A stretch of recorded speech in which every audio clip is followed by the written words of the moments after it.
पुरुषोत्तम मास अधिक मास महात्म कथा अध्याय 18 से अध्याय 20 तक। पुरुषोत्तम मास 17 मई से शुरू हो गया है और 15 जून तक ये पावन महीना रहेगा। इसे अधिक मास के अलावा मलमास के नाम से भी जाना जाता है। पुराणों में मलमास की पुरुषोत्तम मास बनने की बड़ी रोचक कथा बताई गई है। सनातन धर्म की दिव्य परंपराओं में पुरुषोत्तम मास का विशेष और अद्वितीय महत्व है। यह मास केवल एक अतिरिक्त कालखंड नहीं बल्कि भगवान श्री हरि विष्णु की अनंत कृपा का प्रतीक माना गया है। जब जब समय के गणना चक्र में असंतुलन उत्पन्न होता है तब यह पवित्र मास प्रकट होकर धर्म और साधना के मार्ग को सुदृढ़ करता है। आज हम पुरुषोत्तम मास के अध्याय 18 से अध्याय 20 तक की कथा का महात्म जानेंगे। पुरुषोत्तम मास महात्म कथा अध्याय 18। नारद जी बोले, हे प्रभु, आगे उस राजा दृढ़धनुआ का क्या हुआ? कृपा कर वह पवित्र कथा सुनाइए। श्री नारायण बोले, हे नारद, अपने पूर्व जन्म का अद्भुत वृत्तांत सुनकर राजा दृढ़धनुआ अत्यंत आश्चर्यचकित हुए और उन्होंने महर्षि वाल्मीकि से आगे की कथा सुनाने का आग्रह किया। दृढ़धनुआ बोले, हे ब्राह्मण, आपके अमृतमय वचनों को सुनकर भी मेरी तृप्ति नहीं हुई है। कृपा कर आगे की कथा कहिए। तब वाल्मीकि मुनि बोले, हे राजन, जब सुदेव ब्राह्मण अपने पुत्र सुखदेव के वियोग में विलाप कर रहा था तभी आकाश में भयंकर गर्जना होने लगी। असमय में मेघ घिर आए, तीव्र वायु चलने लगी और बिजली चमकने लगी। 1 मास तक निरंतर वर्षा होती रही जिससे पृथ्वी जल से भर गई, परंतु पुत्र शोक में डूबे सुखदेव को कुछ भी ज्ञात नहीं हुआ। न उसने भोजन किया न जल पिया, वह केवल हे पुत्र कहकर विलाप करता रहा। संयोग से वह पूरा समय पुरुषोत्तम मास था और अनजाने में ही उसने इस पवित्र मास का व्रत कर लिया। उसके इस अनजाने व्रत से प्रसन्न होकर स्वयं भगवान श्री कृष्ण प्रकट हुए। उनके दर्शन होते ही मेघ हट गए और वातावरण शांत हो गया। सुदेव ने अपने पुत्र के शरीर को भूमि पर रखकर पत्नी सहित भगवान को दंडवत प्रणाम किया। भगवान श्री हरि मधुर वाणी में बोले, हे सुदेव, तुम अत्यंत भाग्यशाली हो। तुम्हारा पुत्र अब 12,000 वर्षों की आयु वाला होगा। तुम्हें उससे पूर्ण सुख प्राप्त होगा। यह सब पुरुषोत्तम मास के प्रभाव से संभव हुआ है। भगवान ने आगे एक प्राचीन कथा सुनाई। एक समय धनु नामक मुनि ने अमर पुत्र की इच्छा से कठोर तप किया। देवताओं ने वर मांगने को कहा तो उन्होंने अमर पुत्र मांगा। देवताओं ने असमर्थता जताई तब उन्होंने पर्वत के समान दीर्घायु पुत्र मांगा। उन्हें वैसा पुत्र मिला, पर वह अहंकारी होकर मुनियों का अपमान करने लगा। अंततः एक ऋषि के शाप से उसकी मृत्यु हो गई। इस प्रकार हठपूर्वक मांगी गई वस्तु अंततः दुख का कारण बनती है। भगवान ने सुदेव से कहा, हे ब्राह्मण, गरुड़ द्वारा दिया गया तुम्हारा पुत्र अब पुरुषोत्तम मास के प्रभाव से चिरायु हो गया है। तुम इस पुत्र के साथ सुखपूर्वक जीवन बिताओगे, फिर ब्रह्मलोक को प्राप्त होकर पुनः पृथ्वी पर जन्म लेकर दृढ़धनुआ नामक राजा बनोगे। तुम्हारी पत्नी गौतमी ही उस जन्म में गुण सुंदरी बनेगी और तुम्हें 4 पुत्र तथा 1 कन्या प्राप्त होंगे। अंततः जब तुम संसार में मोहग्रस्त हो जाओगे तब यही पुत्र सुख पक्षी बनकर तुम्हें वैराग्य का उपदेश देगा और तुम ज्ञान प्राप्त कर भगवान के परम धाम को प्राप्त हो जाओगे। भगवान के यह वचन सुनते ही मृत बालक जीवित हो उठा। माता पिता अत्यंत हर्षित हो गए और देवताओं ने पुष्प वर्षा की। तब सुदेव ने विनम्र होकर भगवान से पूछा, हे प्रभु, आपने पहले कहा था कि मुझे पुत्र प्राप्त नहीं होगा, फिर आज आपने मेरे मृत पुत्र को जीवित कैसे किया? इस प्रकार सुदेव के मन में उत्पन्न संदेह को दूर करने के लिए भगवान आगे उपदेश देने लगे। पुरुषोत्तम मास महात्म कथा अध्याय 19। ऋषियों की सभा में गंभीर शांति छाई हुई थी। सभी मुनि अग्नि के चारों ओर बैठे सूत जी की ओर एकाग्र दृष्टि से देख रहे थे। उनके हृदय में एक ही जिज्ञासा थी, उस अद्भुत घटना का रहस्य जानना जिसमें एक मृत बालक पुनः जीवित हो उठा था। नारद जी ने विनम्रता से कहा, हे प्रभु, उस तपस्वी ब्राह्मण सुदेव को भगवान विष्णु ने क्या उत्तर दिया? कृपा करके विस्तार से बताइए। सूत जी ने मंद मुस्कान के साथ कथा आरंभ की।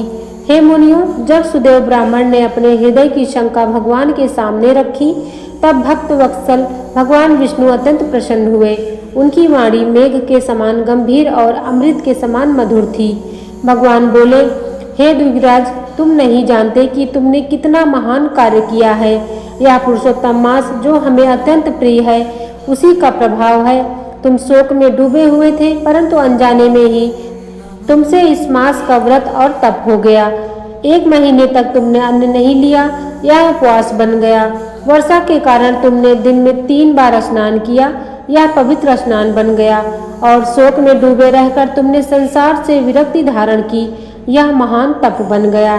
हे ब्राह्मण, इस पुरुषोत्तम मास का प्रभाव इतना महान है कि यदि कोई एक दिन भी इसका व्रत कर ले तो उसके अनंत पाप नष्ट हो जाते हैं। देवताओं ने भी इसके महात्म को तौलने का प्रयास किया, परंतु सभी साधन इसके सामने हल्के सिद्ध हुए। भगवान के ये वचन सुनकर सुदेव के हृदय में आश्चर्य और श्रद्धा का समुद्र उमड़ पड़ा। उसे समझ आ गया कि जो कुछ हुआ वह केवल भगवान की कृपा और पुरुषोत्तम मास की महिमा से ही संभव था। इसके बाद भगवान विष्णु गरुड़ पर आरूढ़ होकर बैकुंठ को प्रस्थान कर गए। सुदेव ब्राह्मण और उसकी पत्नी गौतमी अपने पुत्र सुखदेव को पुनः जीवित देखकर अत्यंत आनंदित हुए। उनका घर जो शोक से भर गया था, अब हर्ष और कृतज्ञता से भर उठा था। सुदेव ने मन ही मन सोचा, मैं तो अज्ञानवश इस मास का पालन कर बैठा और इसका इतना महान फल मिला। यह मास सचमुच अद्भुत है। तब से वह हर वर्ष श्रद्धा और भक्ति से पुरुषोत्तम मास का पालन करने लगा। जब तक हवन और भगवान की पूजा में उसका मन रम गया, उसने कर्म फल की इच्छा त्याग कर केवल भक्ति मार्ग को अपना लिया। समय बीतता गया। सुदेव और गौतमी ने अपने पुत्र के साथ सुखपूर्वक जीवन व्यतीत किया। अंततः हजारों वर्षों तक धर्मपूर्वक जीवन जीने के बाद वे दोनों विष्णु लोक को प्राप्त हुए, जहाँ शोक और दुख का नाम भी नहीं था। वहाँ दिव्य सुखों का अनुभव करने के पश्चात वे पुनः पृथ्वी पर जन्म लेकर राजा दृढ़धन्वा और उनकी रानी गुणसुंदरी के रूप में प्रकट हुई। सुखदेव जो उनका पुत्र था, वह भी पूर्व जन्म के संस्कारों से युक्त होकर सुख पक्षी के रूप में आया और अपने पिता को वैराग्य का उपदेश देकर उनका कल्याण किया। इस प्रकार सूत जी ने कथा समाप्त करते हुए कहा, हे राजन, यह सब तुम्हारे ही पूर्व जन्म की कथा है। पुरुषोत्तम मास के प्रभाव से ही तुम्हें यह वैभव, यह राज्य और यह ज्ञान प्राप्त हुआ है। सभा में बैठे सभी ऋषि इस अद्भुत कथा को सुनकर भाव विभोर हो उठे। उनके हृदय में पुरुषोत्तम मास के प्रति अटूट श्रद्धा जाग उठी। पुरुषोत्तम मास महात्म कथा अध्याय 20। ऋषियों की पवित्र सभा में एक बार फिर गंभीर वातावरण छा गया। सभी मुनि भगवान नारायण की दिव्य कथाओं में तल्लीन थे, परंतु उनके मन की जिज्ञासा अभी शांत नहीं हुई थी। तभी सूत जी बोले, हे विप्रो, जब नारद मुनि ने भगवान नारायण के मुख से राजा दृढ़धन्वा के पूर्व जन्म का अद्भुत वृत्तांत सुना, तब भी उनके हृदय को पूर्ण तृप्ति नहीं मिली। वे और अधिक जानने की इच्छा से पुनः प्रश्न करने लगे। नारद जी विनम्र होकर बोले, हे प्रभु, उस समय राजा दृढ़धन्वा ने महर्षि वाल्मीकि से क्या कहा? कृपा करके विस्तार से बताइए। भगवान नारायण मुस्कुराए और बोले, हे नारद, अब तुम ध्यानपूर्वक सुनो। जब राजा दृढ़धन्वा ने अपने पूर्व जन्म का रहस्य जाना, तब उनके हृदय में वैराग्य और जिज्ञासा का उदय हुआ। वे महर्षि वाल्मीकि के चरणों में प्रणाम कर विनती भाव से बोले, हे मुनिश्रेष्ठ, मुझे बताइए कि मोक्ष की इच्छा रखने वाले मनुष्य को पुरुषोत्तम मास का व्रत किस प्रकार करना चाहिए, कौन सा दान देना चाहिए और उसकी विधि क्या है। हे प्रभु, यह ज्ञान केवल मेरे लिए ही नहीं बल्कि समस्त लोगों के कल्याण के लिए आवश्यक है। आपने ही बताया कि यह पुरुषोत्तम मास स्वयं भगवान का स्वरूप है। मैं पूर्व जन्म में सुदेव ब्राह्मण था और अनजाने में इस मास का पालन किया, जिसके प्रभाव से मेरा मृत पुत्र भी जीवित हो गया। किंतु हे मुनिवर, अब आप इस जन्म में मैं सब कुछ भूल गया हूँ, अतः कृपा करके इसकी संपूर्ण विधि पुनः बताइए। राजा के इन विनीत वचनों को सुनकर महर्षि वाल्मीकि अत्यंत प्रसन्न हुए। उन्होंने शांत स्वर में विस्तार से पुरुषोत्तम मास की विधि बतानी आरंभ की। हे राजन, इस पवित्र मास में मनुष्य को ब्रह्म मुहूर्त में उठकर सबसे पहले भगवान का स्मरण करना चाहिए।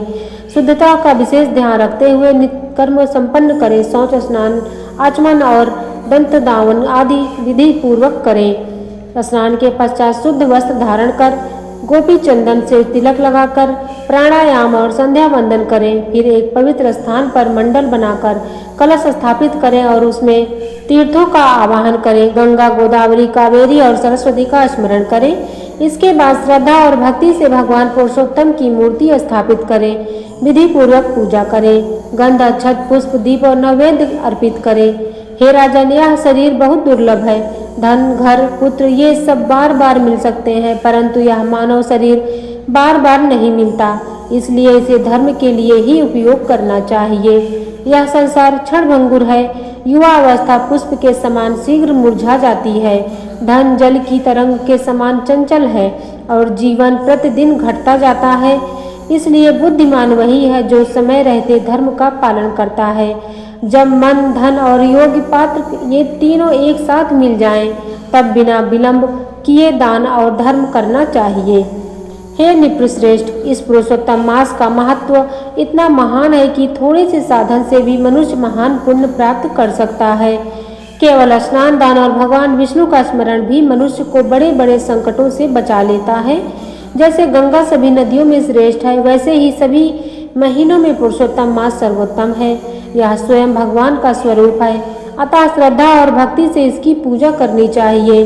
भगवान नारायण आगे बोले, हे नारद, इस प्रकार महर्षि वाल्मीकि ने राजा धृतधनुआ को पुरुषोत्तम मास की संपूर्ण विधि और उसका गुण रहस्य समझाया। जो मनुष्य इस संसार रूपी भयंकर सागर से पार होना चाहता है, उसे इस पवित्र मास में भगवान पुरुषोत्तम की भक्ति अवश्य करनी चाहिए।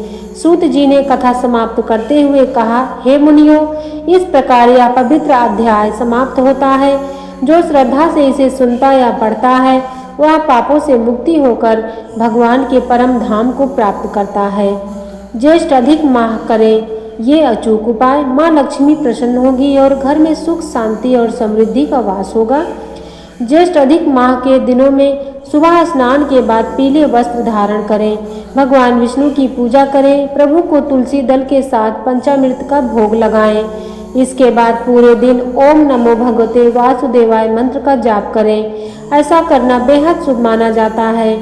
साथ ही मन शांत और सकारात्मक भी रहता है।